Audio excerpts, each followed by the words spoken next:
Are you a brewhead? I'm a brewhead. Are you a brewhead? I'm a brewhead. Y'all are brewheads? Yeah, we brewheads. So pour a glass of craft beer, we can do this. Yeah. What's good, y'all? This is C Certified Brewhead, and welcome to episode 75 of Beer and Other Shit, the podcast Adjunct series. We are back again this evening, folks. We're doing something that we haven't actually done before, and I'm super excited about it because we've dabbled in this theme on these Adjunct series podcasts over the last 18 months, I guess. But we haven't had a whole pod just on this, and I have a ton of questions, and I think we're all going to learn a lot. Guys, please welcome Ted from Partake Brewing. There he is. How you doing, man? Thanks for having me on. Genuine pleasure.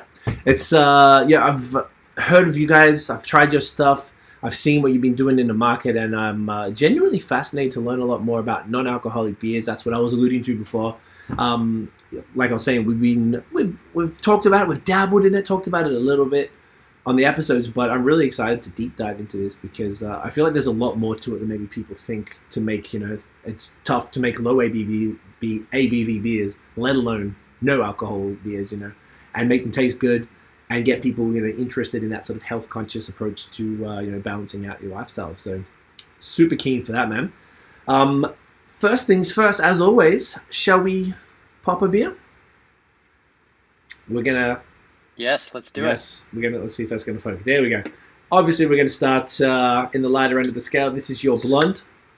Do you have? Is it like 0.05 or straight 0? We usually put on the label in Canada 0.3 and in the US less than 0.5. So it ranges between those two numbers. Yeah. Okay. Amazing. Tell us about this beer, and then we'll get into we'll deep dive into the whole brewery. So obviously the blonde, this is the crusher. This is probably like one of was this the first one that you did? Yeah. No, this was actually the third one. We led off with we said, hey, no one's done this before. No one's made craft non-alc. We're kind of the first ones into it. Let's just start with the hardest thing, and we started with the IPA. And we said if we could make that, we could make any other style we wanted. So IPA was first. This was our third. Our second was the pale, and we'll get to those later. But this is definitely my summer crusher. Some of your fans may not like this, but I enjoy a fresh lime squeezed into it and on a hot summer day, and that's how I get through 12 to 18 of these over 24 hours and in some of those blistering days. Yeah, I can see why. Nothing wrong with a bit of Mexican lager. Cheers, man. Cheers. Nice. So it's got a decent malt, sort of like a crisp, crackery kind of character to it. Super light. The way I used to not, okay, to be transparent, I did try, and now when you're saying this is a third, that makes sense. I was given, my brother also was involved in this, and he was working for a brewery in Toronto, and he went to the festivals, and he was given the pale ale and the IPA, so he gave those to me. And this was maybe 2-3 years ago, and I didn't have any understanding of non-alcoholic beer. Like, I just thought the whole idea was like, why, who cares? Even low ABV beers, I just didn't understand it. And I tried it, and I remember not really enjoying it. But over the last 18 months, I have this whole new appreciation for non-alcoholic beers, and I genuinely enjoy them. Like, I really, really do. So now I feel like if I tried this a couple of years ago, I wouldn't have got it. Now I get it, and I haven't had the blonde. So this is really nice, man. It's definitely along the Pilsner, like, I know it's a blonde, and it's not lager necessarily, but it definitely shares a lot in common with the with the crispy boy, as we call him. It's fantastic. Yeah, for us, it was one of those middle of the road beers. It's easy to drink. It just refreshing, gives you the beer taste, and something we're particularly proud of is across the board for our beers, they're all super low in calories. The blonde itself is 15. That's why I can crush 18 in a day and feel like, okay, I'm not indulging too much. That's amazing. I think that's something pretty remarkable about our beers in particular. That is, we definitely need to talk about that, because I don't really recall many, if any, like non-alcoholic beers at that lower of a range. Like that's insane to have this much flavor with that little lower calories. So with that said, let's get into the deal. Let's get your history first of all, man. Like what's, you know, how did you get interested in beer and how did you sort of discover craft beer? Yeah, so I started getting into the craft beer movement probably around 2000 2005. I was living in Toronto at the time. It seemed like there was just a new brewery opening up every month, and then it seemed like every week Yeah. after a few years, and it was really a vibrant and interesting place to be. Um, Enjoyed all the flavors, all the new styles, who's coming out with what, those new releases, getting on the email list for the new releases from the breweries, and that was fun. It was creative. There was a lot of exploration. It was a very interesting and vibrant community. And unfortunately for me, around in 2005, I was diagnosed with Crohn's disease, Mm. and that was sort of like the first shoe to drop. And then I really started to have some complications due to that closer to 2010, and ended up in the hospital. Had to have some surgeries, and um, it was a bit of a reckoning in a period for me where I had to kind of really reevaluate a lot of health and wellness decisions I was making in my life, and drinking alcohol, became part of that decision making process. And I said, hey, I got to eat healthier, I got to eat cleaner, but in parallel to that, I got to drink better. And giving up alcohol was something that I wanted to aspire to, and I knew it was going to be hard because I love craft beer, and so I started looking into the non-alc side of things. And at that time, I think that was around between 2010 and 2012 that I was really starting to make that effort to change. There just wasn't the product on the shelf that kept me interested, kept me motivated to stay on that path. And so that was sort of the seed that was planted for Partake Brewing, which was, I had my own health issue, my own reason for having to move away from alcohol, but still wanting to enjoy craft beer and all the things that came with it. And no one had tackled that in the marketplace, and I said, why not me? I love it. I think some of the best businesses in the world are when the entrepreneur solves a problem that they have themselves, and it's amazing. So then, how did the actual brewery like begin, and what was the timeline when you actually were like, all right, I'm doing this? Yeah, so I started in 2013, and it was, I went through some ideation and said, okay, do I know how to brew beer particularly well? No, at that point. Do I know how to bring a product to market to retail? Not really. So, the thing I knew how to do is like, can I figure out how to operate a website and sell beer online and figure out how to import things? I said, yeah, I think I can do that. Let's start there. And so I started a website in 2013 called premiumnearbeer.com, Okay. and started importing some products from Europe, or sourcing some product that were already available in Toronto, but they were hard to find. Like you had to go to Oakville to buy one product, and you had to go to Markham to buy something Mm, else, and you had to go to Little Portugal to buy something else. And I said, like, this is not sustainable with Toronto traffic. There's got not to at be a all. way to buy it online, and there wasn't. So it was, in some ways, it was just making it easy for people to get some of these products that were available locally, but were just hard to find, unique. And that proliferated into, we ended up going into non-alc wine and non-alc cider and non-alc spirits way before anyone else Right. started going into that space. And I think the thing I realized was I was building a community of like-minded people who had similar stories to me. We had one person send us a note saying, "Hey, my husband was just diagnosed with cancer. He's coming home with this new diagnosis, but he's already planned to have his buddies over for the weekend for a big barbecue, and like this is like it's devastating enough, this diagnosis, but not being able to drink with his buddies is going to be like this, salt in the wound type of thing. And the fact that she found this beer for him and we could help him, just make a very difficult situation maybe just a little bit better." It was those types of stories that really helped motivate me to keep going, because it was tough in those early years, like Yeah. it is with any business. But I realized I was building a community, and the community supported me um, in kind, and kept me going to the eventual point where they started saying to me, "Hey, can you get craft non-alc beer?" And I couldn't source it. Still, like, we were way ahead of our time, and no one would partner with me. So I decided, hey, maybe now's the time to tackle it. I at least have a channel to sell the product through, and an audience that wants it. Let's tackle it. So we started that in earnest in 2016 and launched our first product, which was the IPA, in 2017. Amazing.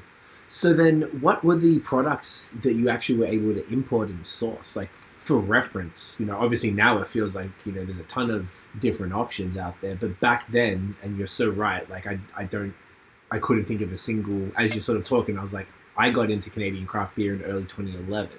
So I was like, I couldn't even think at all of any single brand whatsoever. So I imagine it was probably like the Europeans, I think, had a bunch of different ones. Like, I don't know if probably like the Heineken ones and all those type of things. But Leah, what sort of products were available then?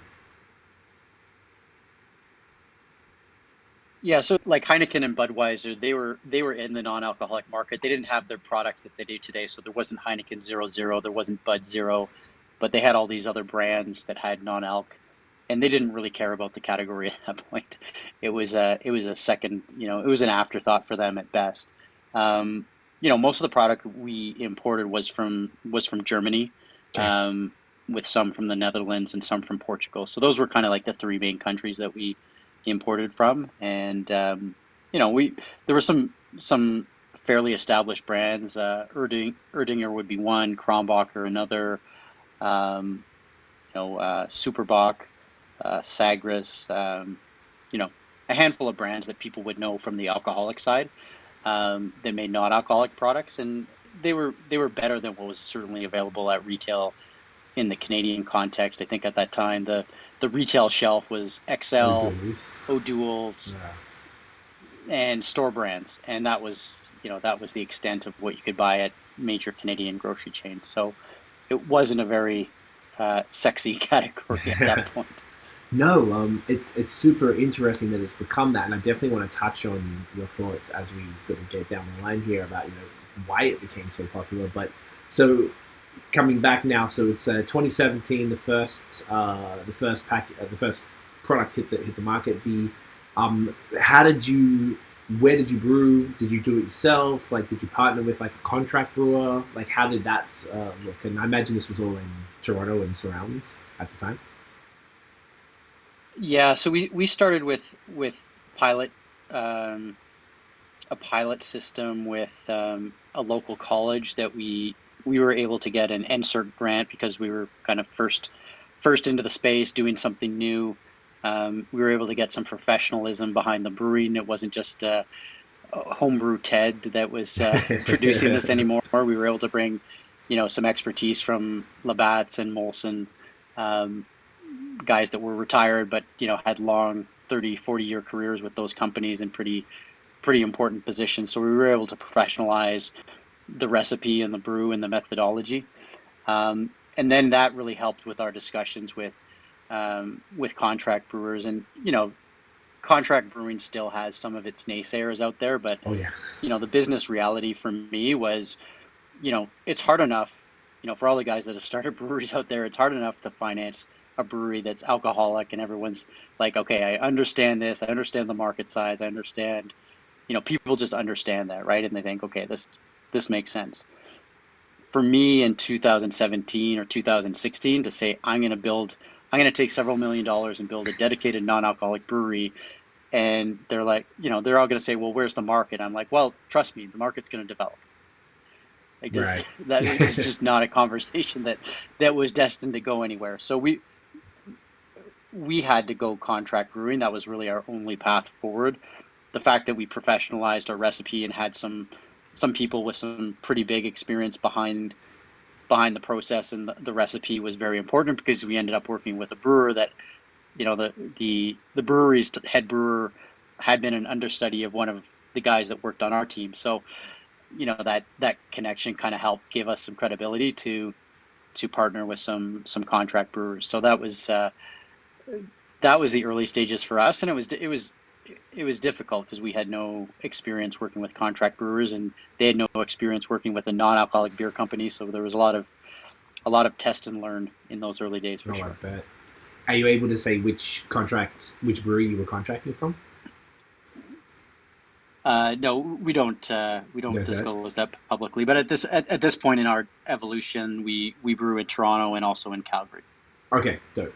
So then you So designed the go a little investigation project. project. I'll leave it there for the little project for your listeners. I love it. I know. I like that the secretive there. Like it's I think in some places they require. I think it's a state somewhere requires that you actually put where you brew on the label, um, which shouldn't make a difference. I mean, yes, you're 100% right. Like obviously doing this, I talk to a lot of people, and there's a lot. I own my own business, so I'm all for and I understand the business reality of the contract. I have no problem with it at all. There just seems to be a bunch of purists who kind of do, which is a shame. And it seems to be mostly in Ontario. I feel like elsewhere people don't care as much. It's just Ontario seem to really like have a bee in their bonnet about contracting, but there's a means to an end, and it works. And there's been a lot of success stories. So, the initial recipes though, so you designed those. You just figured out how to make non-alcoholic beers at home. Is that how it began? Yeah, I had the benefit of having a close friend who was a an accomplished home brewer, a lot more than me. And the negotiation kind of went like this. We were sitting at the bar one day, and I said, hey, you're doing great on home brewing. Would you consider helping me tackle non-alc beer? And he said, okay, but here's the condition. The condition is you have to buy me beer from the LCBO store to keep my beer drinking habit alive while I'm working on this non-alc beer with you. So that was probably the best investment I ever made in this business, because I think it took us maybe 6 months to get something right. We threw a lot of batches down the sink, down the drain, but I had a bargain, and kept him hydrated, and he really helped me develop the recipe in the process. So I can't certainly take individual credit for that. It was a multi-person effort, and all the way since then, it's been a team effort building Partake. Of course. I love it. Okay.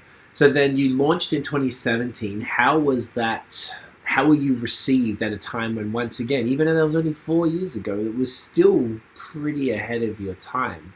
And how did, how were you, I guess you would have had to get it in the LCBO, beer store, supermarkets, all that type of stuff. Like, what did that look like, trying to convince them if they weren't already stocking this type of segment?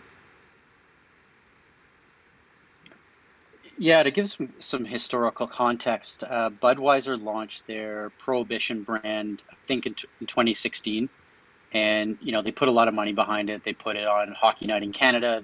They bought Oh, some wow. pretty high profile, high cost, marketing behind it, and so we were coming into market with a bit of a tailwind from a big player, really sort of saying to the broader market, to mass market, saying, hey, there's a new version of non-alcoholic beer out there, and I don't necessarily think their product hit the mark, but it signaled that, hey, the big guys are gonna like make a concerted effort towards building non-alc, and they see that as a longer term trend, and that certainly helped us.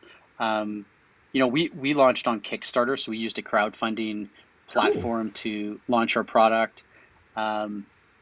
And we were probably the first beer company ever in Canada to launch online only. So we had no bottle shop, we had no, brewery, we had no retail channel. It was all online.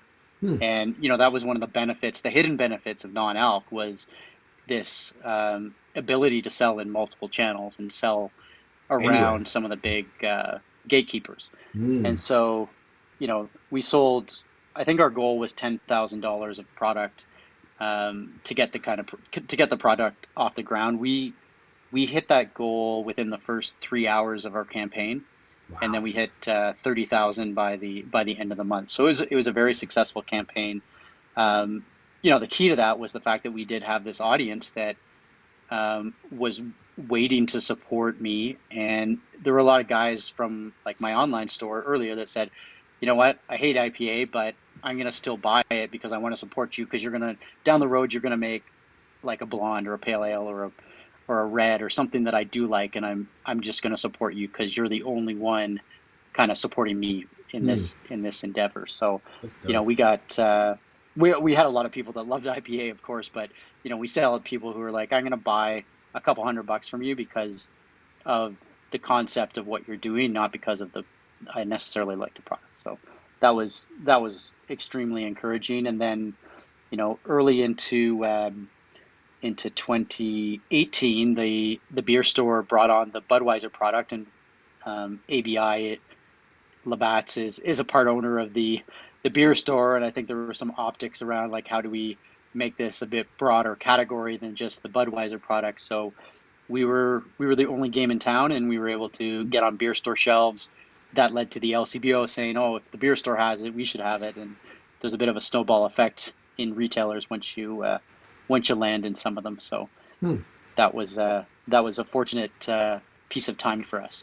That's awesome that you had the built-in audience as well that helped you with the Kickstarter. I love that. I mean, that's like, I guess it was sort of the perfect way to launch a business like this. Like, you've already found your tribe as such, and now you're able to sort of widen that scope a bit.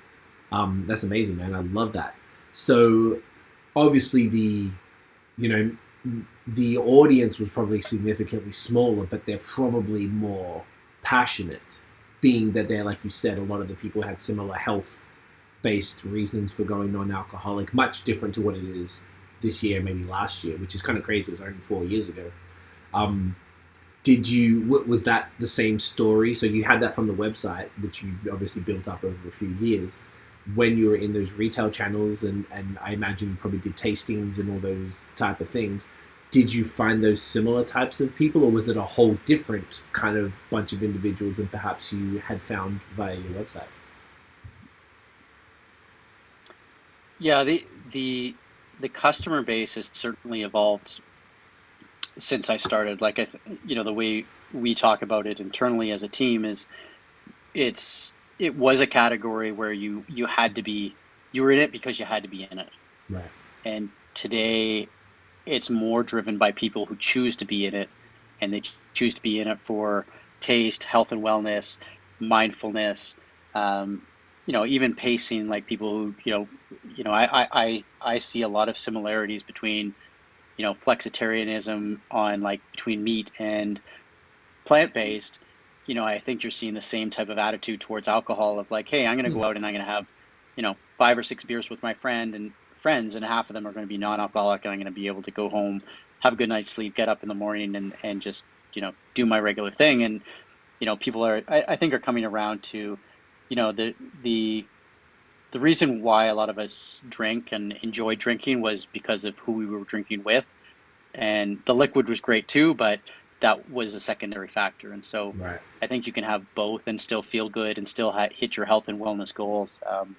I think there's a lot of discovery around the enablement that non-alc provides in a lot of those situations, and also unlocking some of those things you want to do that next early morning or the next day or in the longer term. I love that. That makes so much sense. I love that that balance. I never really thought about that, like going out and kind of splitting the drinks, go 1-1-1. That's really smart. Did you want to do the next one? Just looking at the time. Sure. Here.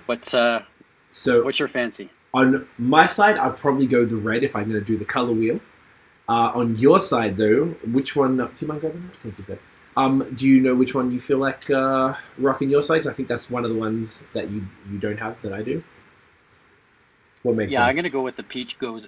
The peach Gose. That sounds amazing. So you started with the... Actually, we'll talk about the beers in a sec. Tell us about the Gose while you're pouring that first. So this is one of the newer products, right?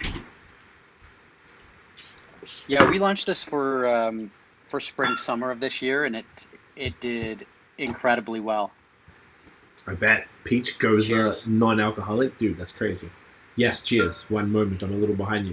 Tell us about that one, because I imagine that's a style that absolutely... Oh, look at that. Cool label, man. I love that. That's a style that you wouldn't even... closer to your face a bit. There you go. Beauty. Maybe we'll go to the flick.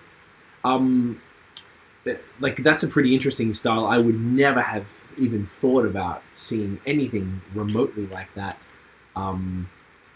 ever before. Like a peach goes on non-alcoholic beer. I mean, that's just like, it's fun. It's exactly what you would experience with the alcoholic side of things. But I mean, like, how did that one come about? When most of the other ones, say at least the ones that I'm going to be having tonight, are what would be, kind of be considered the traditional beer styles type of thing. How did the peach come out? Cheers, buddy.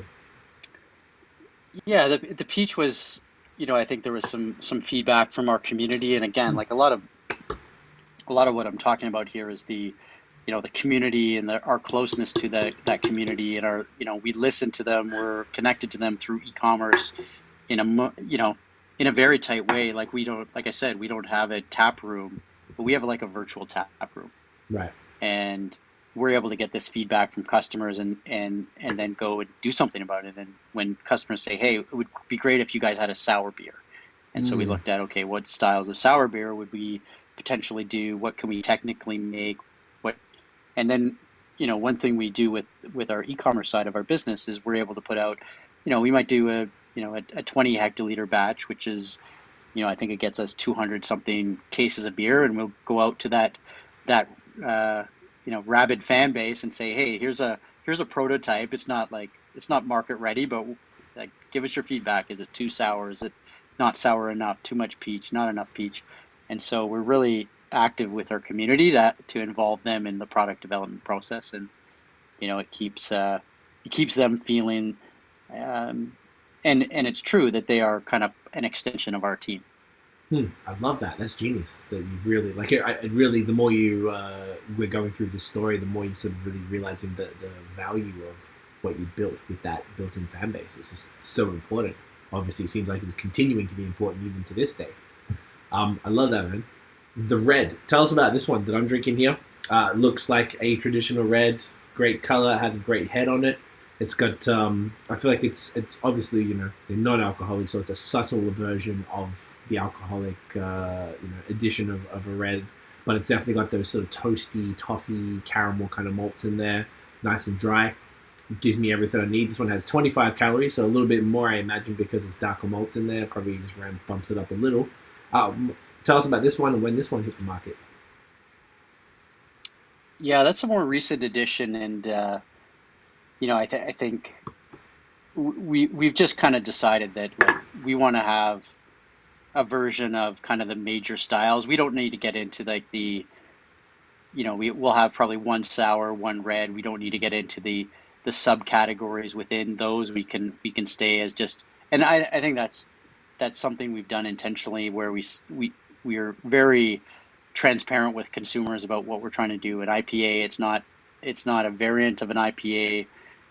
It's just like, here's kind of a middle of the road IPA in non-alc. Here's a middle of the road red and non-alc, and just trying to hit those seasonal notes for people that drink certain styles across seasons. We like to be able to communicate with people as well, to say, hey, if you like this beer, then try our version of it in non-alc, and being able to kind of match some major popular brands in various styles back to our non-alc offering. So I think there's a bit more for us to do to kind of broaden that portfolio, but I think we're trying to be very direct in our communication, not make it too confusing for consumers by going into sub styles, and really trying to kind of hit the mainstream in each style from a non-alc perspective. I like that. It's sort of more like the gateway approach to it, and sort of not trying to get too like craft beer nerdy as such. It's just like a smaller batch craft product, but without kind of the crazy beerness where you go into the subcategories. Okay, that makes a lot of sense. So then you had the two beers, you had the pale, you had the IPA. Third beer was the blonde. I guess obviously things are going well. You're getting the placements in the stores. The online store is doing great. And then I guess you did the five that I have. I think are like the standard sort of flagships as such, or the year rounders. Is that accurate? Yeah, those are our five main SKUs that are in retail. Like, our number one seller is the pale ale, and I'll go back to 2018. we ended up winning the World Beer Award for best non-alcoholic beer in the world Amazing. with that product, which had only been brought to market, you know, less than 6 months prior. Really had almost no market penetration, and then all of a sudden it's like, oh, this is the best in all of non-alcoholic beer in the world. And I think that opened a few eyeballs. It opened ours for sure, of like, That's wow, awesome. this is pretty amazing. We're in a product business, and ours has been, just called best in the world. And that competition doesn't even consider like the calorie count, which I always tell people is like, we won the best in the world for taste, and then add on top of it, like, our calorie count is a tenth of what most other people's are, and kind of blows people's minds. So, Yeah. something we're very proud of, and we continue to win awards at competitions, so we like to think of ourselves as kind of one of the best companies in the world from a taste perspective, and then as a bonus, you get it for 10 to 20 or 30 calories in a can. Love it. That's awesome, man. So then the red and then the stout is what I was referring to on top of that. And then I guess as it's sort of gone on, you started introducing the seasonals on a more rate, like recently, like maybe last year or something. Is that accurate? Yeah, so we Yeah. we introduced the Radler earlier this year. We've got a special edition lime beer out right now. So it's so special edition that I don't even have any. So it's available through our online store, but just had some feedback today on that. Lots of great things being said about it. So yeah, another nice warm weather beer. We generally have snow at this time of year in Calgary, but Yeah. this fall we've got some nice warm weather, so I could use a lime right New now. one. That's amazing. And also to clarify for anyone sort of watching or listening, so your website, if people did want to purchase non-alcoholic beer, the law is, can you ship anywhere in Canada or is it anywhere in the world for the beers? Anywhere in Canada, anywhere in Canada and the U.S., including Alaska and Hawaii. Amazing. Okay. And that's just because there's no alcohol in it, so it doesn't get covered by those restrictions that prohibits shipping between. Yeah, there are a few states that are blackout zones for us, unfortunately, with some of the state rules, but there's certainly a lot less of those than more. So, generally speaking, we can ship across the U.S. Okay, that's amazing. So I mean, like, I think that definitely is something that I only learned sort of recently, knowing that when I've seen a few non-alcoholic brands talk about that, I'm like, oh wow, you can actually get it everywhere. I think mostly during the pandemic, when all of a sudden everybody needed to convert to canned products when they hadn't always done that, and the non-alcoholic brands were the only ones who were already able to kind of do it and take advantage immediately, particularly when the pendulum swung, when everyone's locked at home, like, oh, let's drink like crazy. Then they're like, oh, we're all getting fat. Now we need non-alcoholic. And then it came back the other side, which is super cool. So on that note, then, the actual segment, the market segment, like you said before, a lot of people are doing it for health reasons. So in the last, I don't know, you probably better speak to it better than I can, but I would say 2 years maybe, I feel like it's kind of on this real steep incline as far as the popularity and the widespread. Also, on top of that, not just non-alcoholic, but low ABV beer. I started seeing here in Quebec. I feel like it was definitely ahead of the game as far as the low alcohol. The non-alcoholic stuff here hasn't really, I think it's caught on, but there isn't many local folks doing it, which is great that you are local as a Canadian company and you're able to ship everywhere. But can you speak to sort of like how that trend became more popular over the last little bit, and how you guys were positioned to be able to sort of be at the front of that wave? Yeah, it's kind of hard to say like what's the chicken and the egg there? Was it in some ways, was it companies like us creating products that people could really get behind? I think there was a pent up demand there that wasn't being met, and then when companies like us were kind of first to market here and kind of opened up that doorway on the craft side, and then in parallel you had Budweiser and Heineken launching new versions of their product with large marketing budgets behind it. I think it was a combination of us small guys with really unique and exceptional products, and then being able to draft in a way off of this multi-million-dollar budgets of Heineken and Budweiser going mass market, saying, hey, take another look at this category. There's something going on here, and people being willing to, give it another try. And then in that process, maybe they try Partake, which was sitting next to Heineken and Budweiser, and saying, "Oh, this is something that I can get behind," whether it was taste, whether it was calories, or whether it was a combination of those two. All right. Was there other factors as far as like I mentioned, even the pandemic one? That's what kind of I thought was a big push, because I saw craft breweries who make alcoholic beer. A lot of breweries were sort of throwing out a non-alcoholic beer here and there, or having one that's year round or something like that, because of the demand for it. So something definitely changed in what consumers want, and as well that sort of push towards low ABV beers, because I guess once again that pendulum swing back, because just like with IPAs, it was the bitterness, and then it came to New England, and then it all went about the juiciness and the haziness. And also that came with that was a lot of the high ABV beers, and that comes with 500 calories or whatever it is a can, and that adds up after a while. So it felt like maybe people wanted to be able to have more sessionable beers for those situations that you were describing earlier, and I guess offset their larger drinking with the feeling of still drinking, because you get that same satisfaction from opening a can, pouring into a beer glass. It looks, smells, tastes like beer, but it's not getting you drunk, and the calories are next to nothing. Like, is there anything else you're thinking that really sort of made it get to the level that it has now? Yeah, I think you're certainly seeing health and wellness as a broad trend across multiple industries, but food and beverage in particular. And I think you're also we're seeing from younger generations, Gen Z, millennials, just having less of that connection, and maybe it's a pushback against some of that long-standing messaging from the alcohol industry that you have to drink to have fun, to be included, to be cool.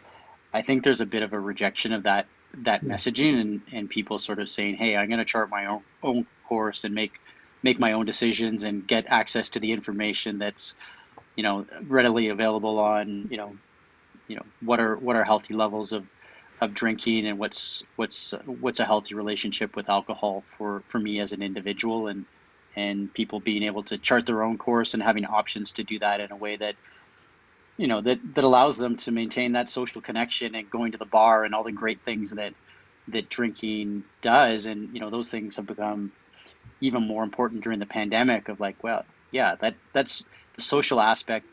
Drinking brings people together and socializes them and creates healthy mental state and healthy relationships. Those things are great, but there's a health cost to drinking high levels of alcohol, and so people want the good part of that and maybe cut down a little bit on the bad part of it.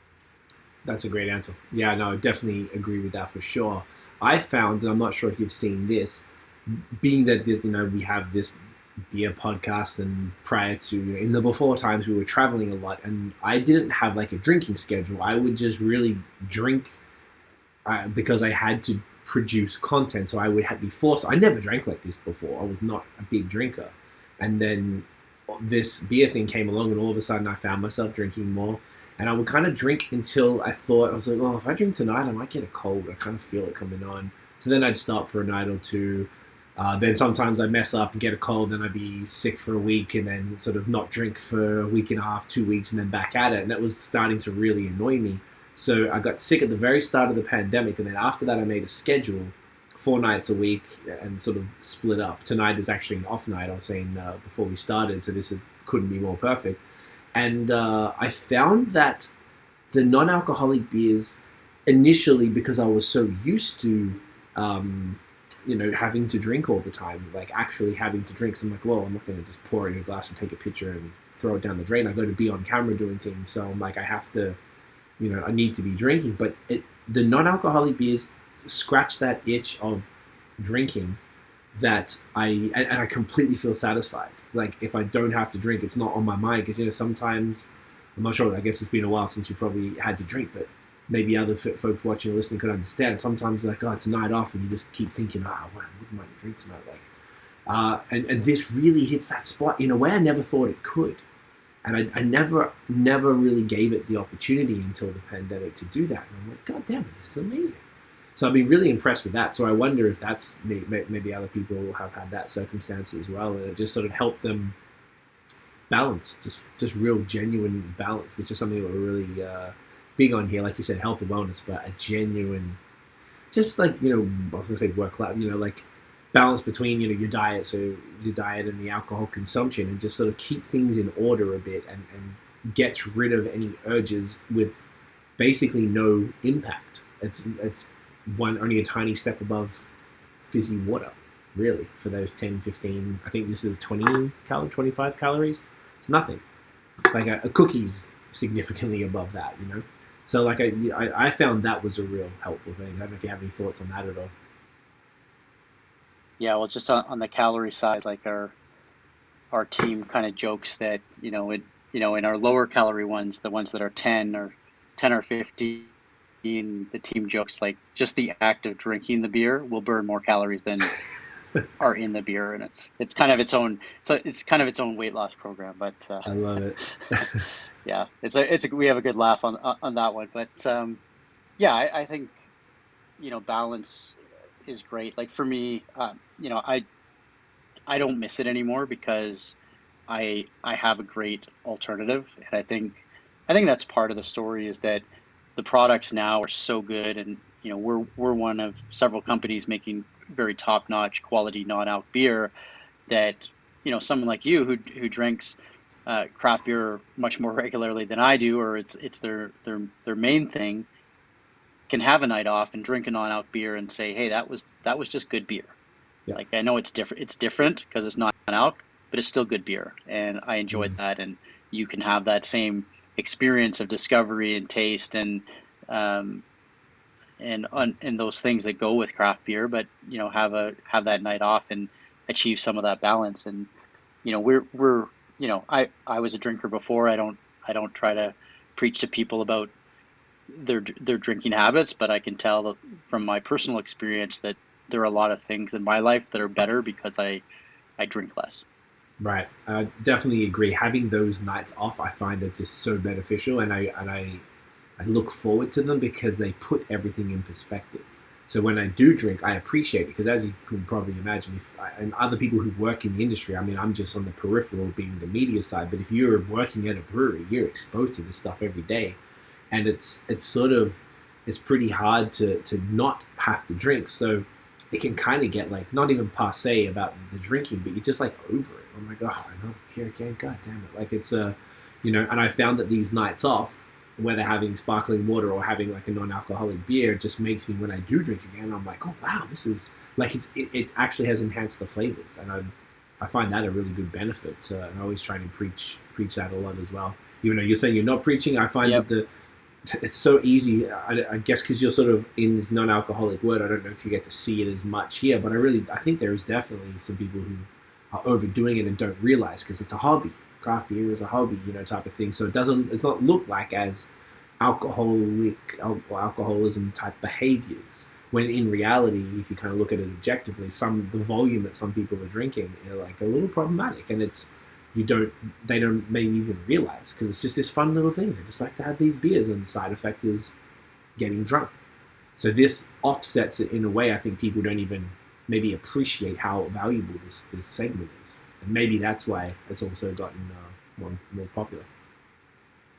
Yeah, we had a few years ago, I started getting notes from sales reps from big beer companies saying, hey, when I'm doing my sales calls, and similar perhaps to you, where they felt like every call they had to have a beer with the bar manager, or you add that up over a day, and they're having to drive. It wasn't it wasn't a sustainable, it wasn't a responsible thing for them to do. So a lot of them would say, hey, I take your beer around in my trunk, and that's what I would drink during my day working. And kudos to them for taking that responsible step. But that was a fun little cool note that they would take the time to tell me, hey, this is even for people in beer, this is a good thing. Yeah, no, I love that, man. It's super cool. We're going to try and squeeze as many beers as we can here. Do you want to move to the next one? they're in order. So I think we have the pale ale, the classic, the world leader right here. We're about to do. I'm looking forward to trying these again. Like I said, I tried it a few years ago when my my appreciation was at a different level. So I'm keen. Thank you very much, babe. Very keen to try this again now. I love the branding, particularly with the consistency of I love, like, you can put them all together. They all look super cool. I've got them all like lined up in the fridge to make it easy, and just the block colors next to each other is very cool, man. I love it. Tell us about the pale ale. What I don't know if you're allowed to say, or which hops or anything are in there, or is that all not super discussed? Sorry, I misheard the question. Tell us about the pale ale. Tell us how you guys, the approach for it, and which hops you used in it, if you're allowed to speak to that. Yeah, so we started with the IPA. This was the second product, so we kind of said, okay, well, let's dial down the hops quite a bit from the IPA, and we'll kind of have a pale ale. The malt bill it's a little bit different than in the IPA, so that contributes to a slightly different color, character, and aroma. But the hops are, there's more similarities than differences between that and the IPA. And Citra, Amarillo are prominent there. We also use Cascade hops and a few others in some smaller quantities. So yeah. some of the typical West Coast hops you'd find in traditional IPAs. Okay, and love pale it, ales.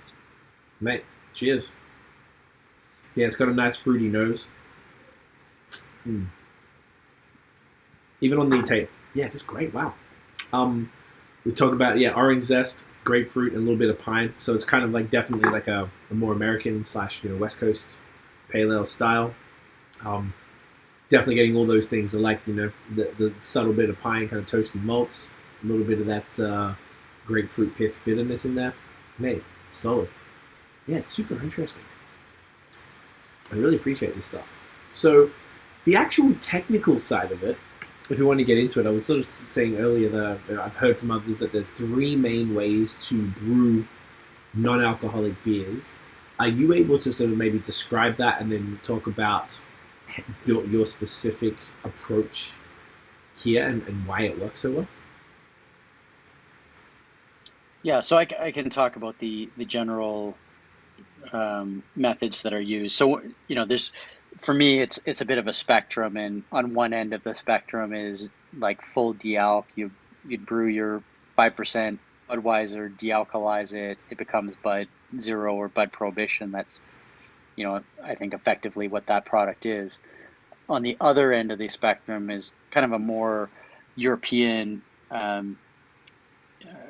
a method used more in Europe, which is called arrested fermentation, and it requires a fair amount of process control on your brewery from a temperature control. So you will pitch the yeast and begin to ferment your wort, but you'll monitor the alcohol production or time such that okay, now we got to turn off the yeast before it overshoots on the alcohol.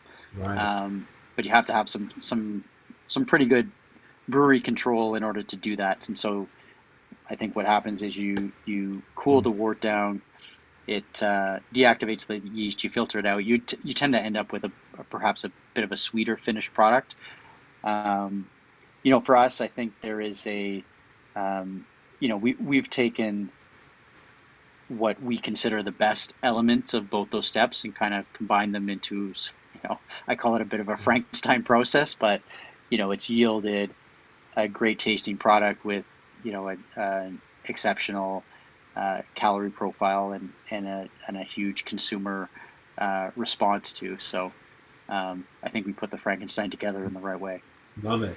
I think the third way that I was thinking of is some special yeast that actually only it stops in and of itself as opposed to monitoring it. Is that a thing, or am I maybe confusing that with the second way you talked about? Yeah, I've heard of that. I can't pinpoint a specific beer or brewery that's made with that method, but I'd say that's closer to the arrested fermentation end of the spectrum. And it'd be a variant of that. It would be some kind of variant of arrested fermentation, is the way I'd view that. Okay. And what's the de-alcoholizing process about? Like, how does take your sip, take your sip. How does that actually work? Yeah, so there's a few different methods. Like I think in the past, you would remove the alcohol through heat, and so alcohol boils at a lower temperature than water. You basically cook the beer, the alcohol would evaporate off, and you'd still be left with the remainder. The downside is that that heat would effectively spoil a lot of the beer flavors, and so you were left with this, not very good beer tasting product. And I think in many ways that process is what had led to a pretty negative view of what non-alcoholic beer was up until the last few years. I think more recently there's been a method called spinning cone, which is a somewhat of a gravity separation method that's used a bit more, I think, in the non-alc wine space than in beer. And then I think more recently there's been developments in membrane filtration. So you're saving the beer from that heat process. You're still able to extract it, but at a molecular level. But then you're left with a sort of a beer syrup that you then have to rehydrate into a finished product. Interesting. Okay. So it seems like there's a few different sort of process or approaches really that people can take. Is there one that's like the most common across the board? Because I guess if you were saying yours is kind of like a blend of the two that you mentioned, what's the most common one? And also, which is the one that, like I've seen ones that just straight up say no alcohol, and then the other ones say less than 0.05. 0.05? Or 0.5, whatever it is. 0.5. 0.5. Which does which? Yeah, I think to get to 0.0, you have to de-alc. The arrested fermentation method is where you are leaving some of that.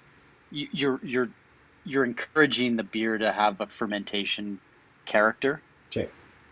Through the partial fermentation process. Gotcha. And our view is that the flavors developed in fermentation are valuable, even at lower levels. Okay. And the most common of those two across sort of the non-alc sort of spectrum, would you say that you would find? Yeah, by volume, it would definitely be de-alc because the big guys are making the most volume. Right. By number of facilities or brands, I'd say the other arrested fermentation method, because it's cheaper and it's easier to implement at a craft beer scale. Gotcha. And when you were homebrewing, which one did you go for? Did you test them all out to see which worked? I imagine. Yeah, we tried. We tried both ends of the spectrum. We tried trying to break down every step of the process and say, okay, is the de-alc process better? Is the arrested fermentation better? And then trying to piece it all together, right. As we evaluated each step and the outcomes from each step. Okay. It was a bit laborious, but I think it paid off in the end. Oh yeah, for sure. So then you were mentioning about the States. So you can ship to the States, but do you have a physical presence there as well? Like, were you able to move? Actually, you know what? Even before we get to the States, I just realized we were just talking about Ontario. I know you're based in Calgary now. You obviously spread throughout the country via the online store, but were you able to land retail spots everywhere, whether it's supermarkets or specialty beer stores or whatever the equivalent in each province? Yeah, we're available in every province and territory in Canada right now. So, nationwide across Loblaws and Sobeys network. We're in Metro. We're in IGA in Quebec. Plenty of independent stores, particularly in the Quebec liquor market. Ontario with the LCBO and beer store. Alberta independent liquor, BC liquor in Alberta or in British Columbia. So pretty wide and deep distribution in Canada. So pretty amazing that's happened in all of 4 years. Yeah, that's crazy. Never heard anything like that before. And then moving into the States, have you got any physical presence there, or is it all just made the online? Yeah, not on a brewery. Like we're not manufactured in the U.S. All our production is in Canada. It's 100% Canadian made product at this point. We will look to add some U.S. capacity in the next couple of years. We're generally a big proponent of let's try to be as local as we can to our consumers. So in Western Canada, we added Calgary to say, hey, look, for Western Canadian consumers, your beer is being produced in Western Canada. For Eastern Canada consumers, is produced in Eastern Canada, and we're hoping to replicate that into the States as well. I think locals big, and we're not going to be across at the end of your street local, but we're going to be at least regional in multiple markets. And we do that on the supply chain too, trying to keep all our purchasing in North America and not go overseas for anything, and do things that way. To your question, like on a physical retail perspective, we have distributors in I think 24 U.S. states, including California, New York, Illinois, Texas. So all that was done in the last year during COVID, which was crazy. Yeah. All these Zoom meetings that got a lot of deals done, but I think it goes to show like us being ahead of the market and doing all this work while the market was still developing and those signals weren't out there for those other players to kind of jump in. That's positioned us to kind of take advantage of this opportunity in the States, and they're seeing the growth in the market and saying who's gonna help me capture some of this growth, and Partake is the name at the top of the list. I love that. I was about to say, you kind of just covered it. I was curious as to how much it helped, like the work that you've done since 2017 and being in market early. When you're now approaching Loblaws, Metro, IGA, the American distributors, because the brand was so strong at that point, by the time you got to them, and that sort of segment had sort of naturally grown, or for whatever the reasons we discussed earlier, was it a little easier sell? Because I imagine in 2017, they're going to look at you crazy, like non-alcoholic, like, it's to explain. I mean, once you understand, of course, there's a craft version, because maybe you don't like that Budweiser one, but as that group, was that conversation different for you?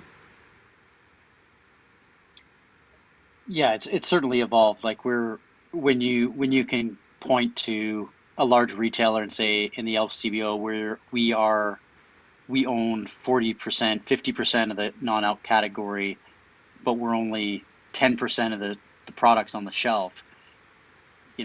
Other retailers take note. So, right. We try to use those keystone accounts to say, hey, look, this is what's happening at this major retailer, and this is what's happening at this major retailer. It becomes very data driven at big retailers, and so the more you can point to successes in particularly in their competitors, but more broadly in other large players with similar demographics, you're going to have a good chance of getting some opportunities. Okay, I love that. Have you noticed? Did people come to you? Did it kind of turn around, and then you had potential distributors or companies like Loblaws type of thing end up reaching out to you, and you're like, well, done deal. They don't have to do anything. Yeah, there's some of that. Certainly on the U.S. distributor side, we had some guys reach out and say, hey, we're going to work with you. We'll figure out how, and we've made it happen. You still have guys where you're pitching them is the dynamic. I think on the retail side, like now with retailers we're in, they're often coming to us with like, we want to put your red in, we want to put your Gose in. Can you give us some other variant? So they're coming to us for more product to put on the shelf. Cool. I'd say we see that more based on our success than retailers coming to us from zero. If you prove there's a market for your product in their store, they're going to look for more of your product. Okay, that's interesting. So you've got both sides asking for the variants, whether it's the the consumer base that you already have, or you got the actual retailers themselves being like, "Yo, like it's summer, give me a sour, give me something light. Oh, it's winter, I'm gonna need a stout or a porter or something." Okay, that's awesome, man. I love that. I mean, that sort of puts you in a real good position. Like where you're sort of sitting is amazing. Do you have any numbers that you can share as far as the volume that you're producing to give people an idea of maybe, what you produced in say 2017 to maybe what you're doing this year, just to show that sort of growth? Because I imagine that the sheer volume alone of servicing the entire country and then 24 states in the US plus the delivery market, what that's looking like. Yeah, so 2017, we probably produced, I don't know, 40 or 50, 100 hectoliters, like Okay. tiny amount. This past year, we would have done 30 to 35,000. Okay. And then next year, we're hoping to do 65,000. You doubled it. Jeez. Where's that growth coming from primarily? Or for, say, next year where you're expecting, where's that going to be focused on? Yeah, next year, that growth number is predicated on those U.S. states and the retail picture in the U.S. starting to pick up. There's a bit of a, we're crossing our fingers and knocking on wood that COVID will start to subside a bit and sort of some of the business will go back to normal, both from a retailer perspective, but also, a consumer and human health perspective, and just being able to do some of the things you do as a beer company.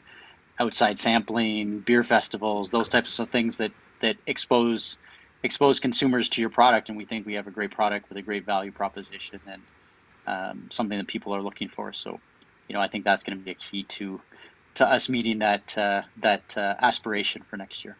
Seems pretty likely at this point, the way things are moving. I mean, most things are pretty much, 70-80% normal, I guess. So that's quite possible. I was going to actually ask them, like, where did you, obviously every business was affected in some shape or form from the pandemic, whether positive or negative, but how did it affect a business like yours when, from what we thought going into COVID, I was like, oh, beer companies are screwed. Like, people aren't going to have the money. A lot of people are out of work. They're not going to be drinking. But then they found the legit opposite. Like, the alcohol ended up being prioritized. And then I think that, like I was saying earlier, the other flip side of that is that the non-alcoholic segment grew considerably when people realizing that not moving as much and then putting so many calories in their guts has resulted in a bit of a problem there. And non-alc sort of helped people deal with that. So, like, where did you see sort of growth or drops from your side? Yeah, we didn't really start to see that, some of that take place and take shape until 6 to 9 months into the pandemic. I think You're right. Like that first 6-month period, there was a lot of uncertainty about how it was going to affect, for me, it was my business and my team. For individuals, it was, their individual jobs and personal financial situations. So I think there was a lot of, batten down the hatches for the first few months. And, ironically, looking back, like we raised a bunch of venture capital money in that first 6 months, which was just like crazy. Now that I look back at it, at how difficult and how unique that was to get that over the finish line in a situation where even those guys were like, they're flush with cash, but they were just like so nervous to move it anywhere. So, it was a very interesting time from a lot of different angles. We were fortunate that, we were able to use some of that investment to shore up our supply chain. I think that as the pandemic went on, the supply chains really got difficult for people. That shift from, draft to cans really put a lot of pressure on the can industry. We were fortunate that we were able to keep a 4-month can supply on hand. So we really built up a physical inventory buffer to kind of, get ourselves through that and manage some of that constraint. So, I say to people, like, we had a lot of problems like everyone else during COVID, but most of the problems we could solve, we had the resources to solve, or we could, or they were good problems, like, just trying to get team members more opportunity, trying to figure out how to, keep people engaged over video, Right. And we had incredible growth. Like we grew our company, you know, more than double in that first year of COVID, and then double again in the second year of COVID. So, you know, I can't complain about our situation because we did extremely well. That's awesome, man. I love to hear it. I'm just keeping pushing through these beers here. You want to grab the IPA? Yes. Yes. So I'm gonna rush to the washroom, and whilst there'll be like 30 seconds, do you want to just talk through the beer, like talk about the hops and everything? I'll be back in Sure. 2 seconds. Thank No problem.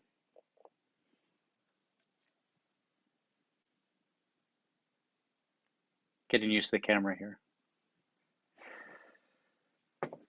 So yeah, this is our IPA. It's kind of the baby, the my first.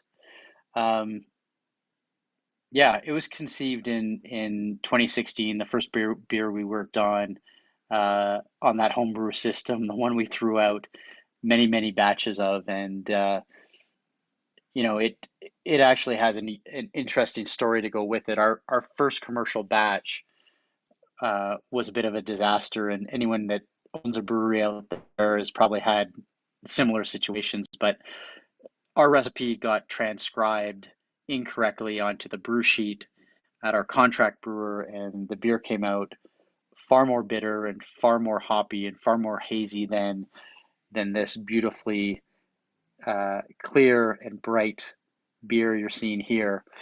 Um, and I was kind of in a bind. I had pre-sold a bunch of this product through our Kickstarter campaign. It was already 2 months late, which for anyone that's been through a Kickstarter, 2 months late is about a year early, but still wanted to get the product out to people at the date promised. We got this batch that was not to spec, and I had to figure out what am I going to do with this? Am I going to send it out? Like they'd never seen the product before, so I could have sent it out and said, "This is our IPA," and no one would have been the wiser. But I decided, hey, I had to go out and say, this is not what I intended. It came out wrong. That being said, it's perfectly, you know, it's drinkable, it's hazy, it's hoppy, it's super bitter. If you like those styles of beer, happy to send it to you. And, you know, again, back to the community being super supportive, I got pretty much half my Kickstarter backers saying, yeah, hit me up with that. And so I was able to move half this product.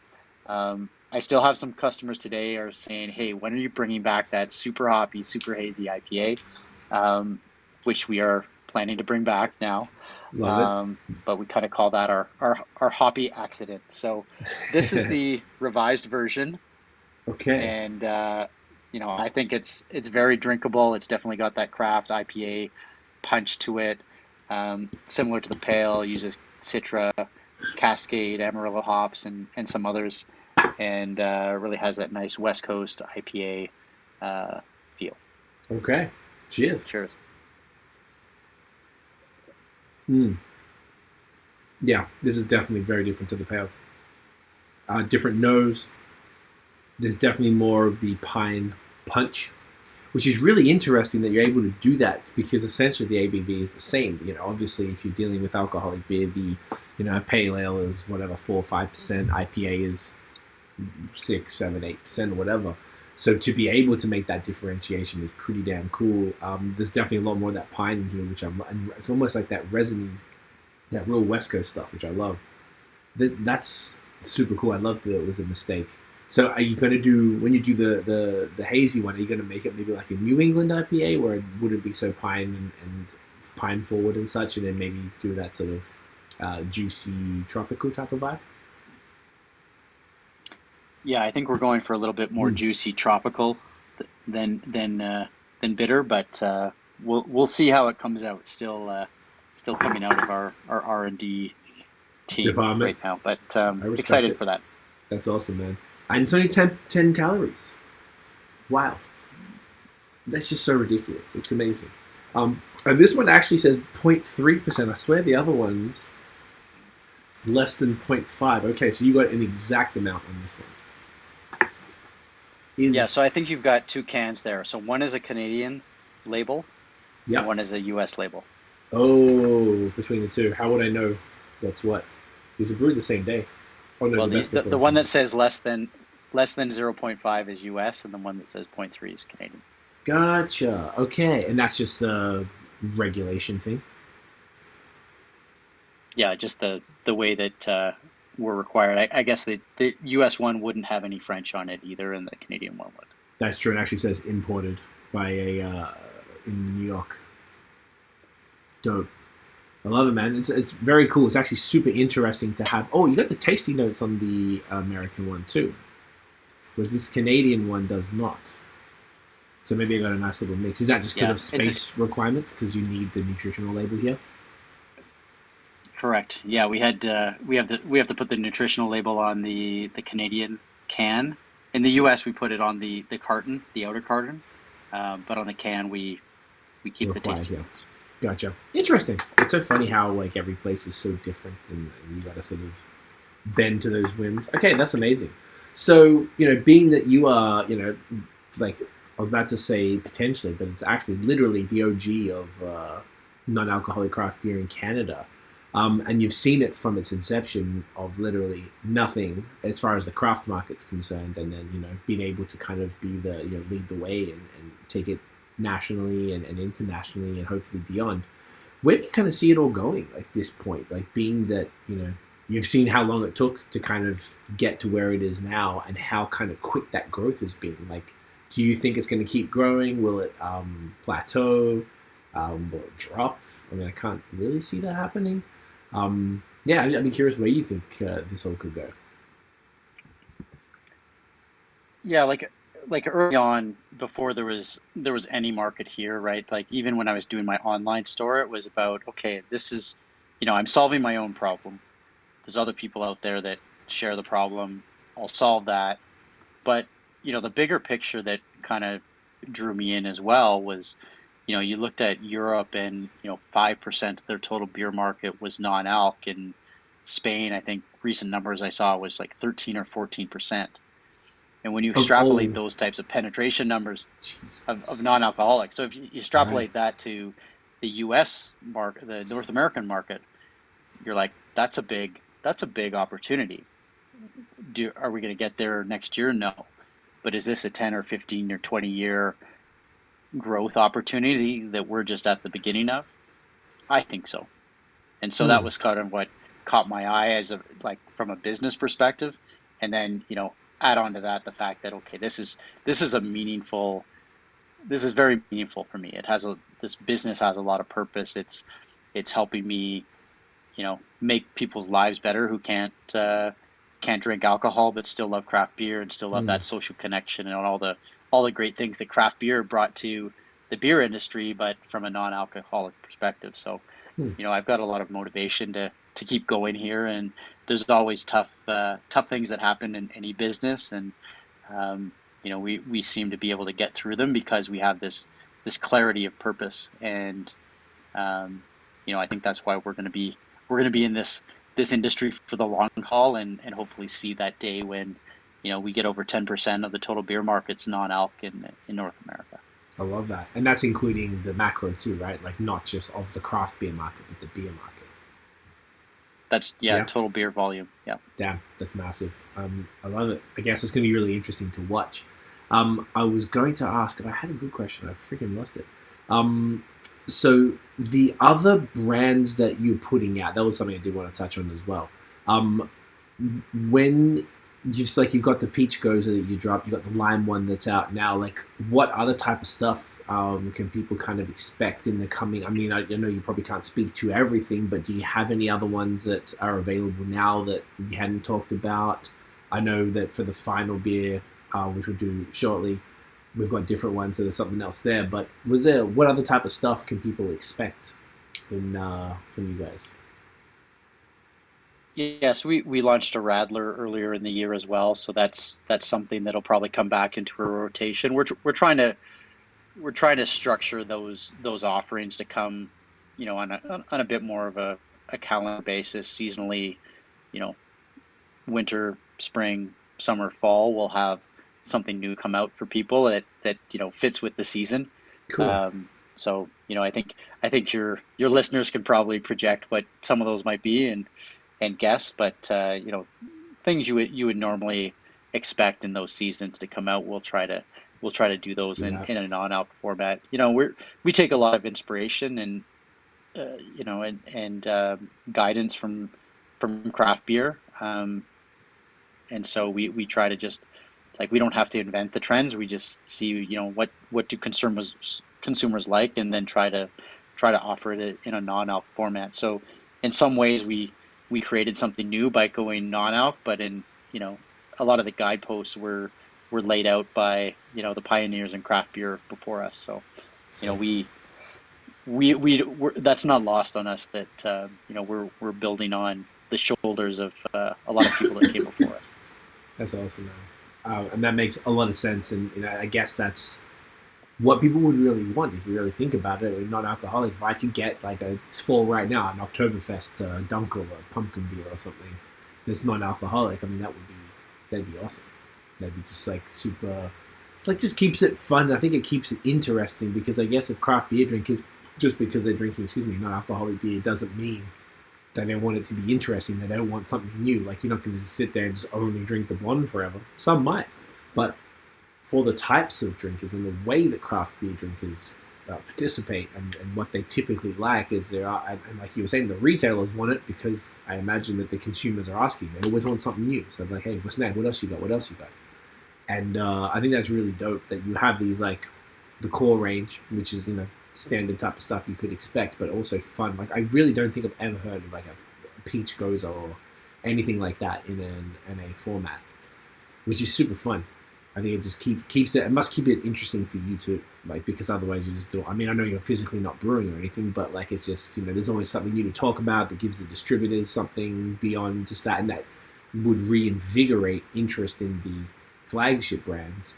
If you bring something else, I mean, it's probably pretty rare that they'll just pick up 1 or 2 cans or something, like when you're selling in the multi-pack. Like, oh, let me get a couple of these peach Gose. Let's go. I'll grab a 12-pack of the other one or whatever that I like. So it's, I don't know. It sounds like a really cool way to approach it, man. I never heard of that before. Yeah, and it on a personal level, it keeps me interested too. Like, I'm a consumer first, and so Good point. part of it is, like, what do I want? What do I want as a seasonal this spring or this fall, and try to project. Like, I know my taste is not doesn't necessarily translate to everybody, but I have a fairly I would say average taste profile, and so we're trying to position our beer not as, it's certainly not average from a taste and calorie and value proposition, but we wanted to make it super accessible. And you can see that in our branding. It's very accessible. We have a great mix, almost a 50-50 split of men and women who buy our beer. It's, it doesn't have this old school beer club feel to it. It has a very fresh and inviting quality, and I think that's part of what we're after, and part of our message is, we want to be inclusive. I personally felt not included in beer for many years, and I think this is a way to bring people back into the craft beer fold. If they choose not to drink alcohol, or if they choose to just not drink on a given night. No, I love that as well. I feel like it could actually, you might have, I never thought about it this way, but you could potentially have the, like, people who consume non-alcoholic beer, who do drink beer, but maybe they hadn't even really gone into craft beer yet. So you could actually be the gateway for people to move into craft beer, because they discovered craft beer through your wide range of quality non-alcoholic products. They're like, hey, this is so much better than the bullshit I was drinking, the macros or whatever. And they're like, hey, what's this craft beer? Because I think sometimes craft beer has a bad name or a bit of a bad rep. People don't understand it. They think all IPAs are bitter and gross and all that, nonsense. But I don't know if you have any thoughts on this, but potentially that's what, people can actually come in through your stuff and just be like, hey, these are all great. Like, all right, well, let me see what this craft beer thing is about. Have you seen any anecdotal evidence or any proof of that at all? I'm pulling that out of my ass right now, but Yeah, no, I haven't seen that yet. But I think, if you project that, that market size that, we're hoping for of 10+%, I think that type of two-way street is possible of people who discover beer through the alcoholic side or through non-alc side. There's going to be much more cross-pollination between those two categories.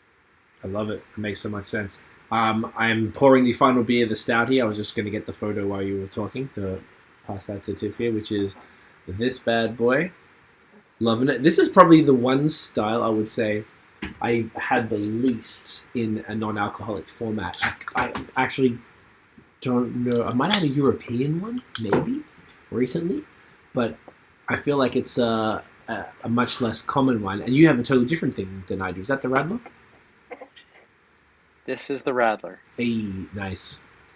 Can I ask you a question about that? So on these cans, this is essentially a printed can top to bottom, but what you've got on that one is the label stuck on there. And what I noticed with craft beer, like alcoholic beer, is that they would have their flagship, say, in a printed can like this, and they would have the sticker on the special releases. Was that intentional, or is that just because it's special release and you're testing it out and you just didn't want to order 8 trillion cans that are printed? Thanks, baby. Yeah, that's pretty much it. Gotcha. No, that's awesome.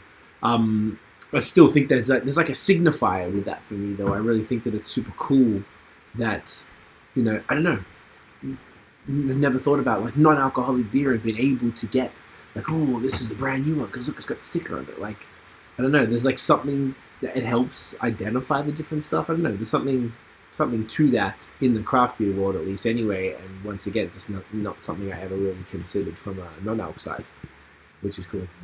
Yeah, I really it allows us to do these small batches in an economic way. But I really love the tactile nature of the sticker. It just has this great feel to it.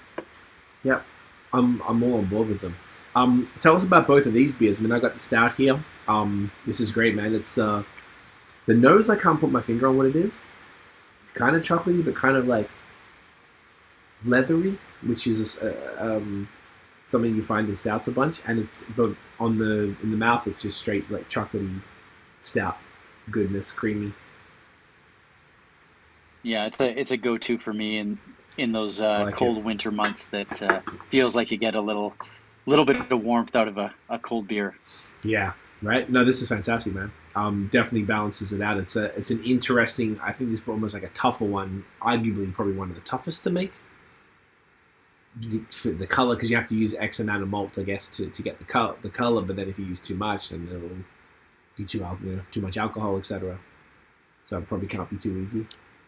Yeah, all our beers, I would say, like the challenge in making a good non-alcoholic beer is it's very delicate and it doesn't hide faults easily. And in a higher ABV beer, you can hide faults behind alcohol or big hop bills or some other things, but in our beers, there's nowhere to hide.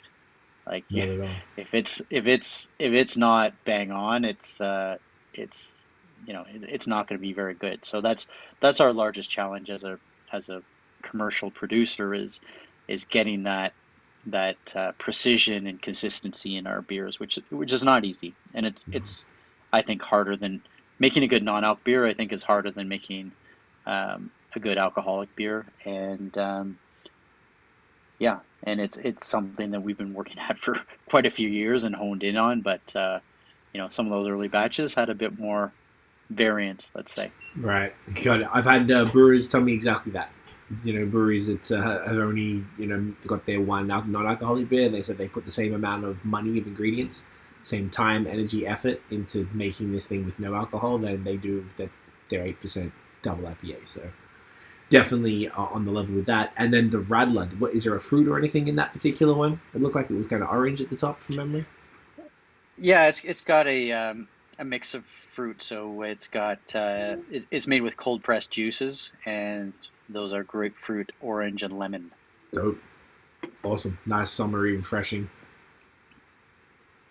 Love it. Yeah, it's funny. It's like I look at it, and I think this is a great opportunity for non-alc beer. Is like I look at the Radler and I say, oh, that it tastes it has some sweetness to it from the juice. It's got decent body. It's effervescent.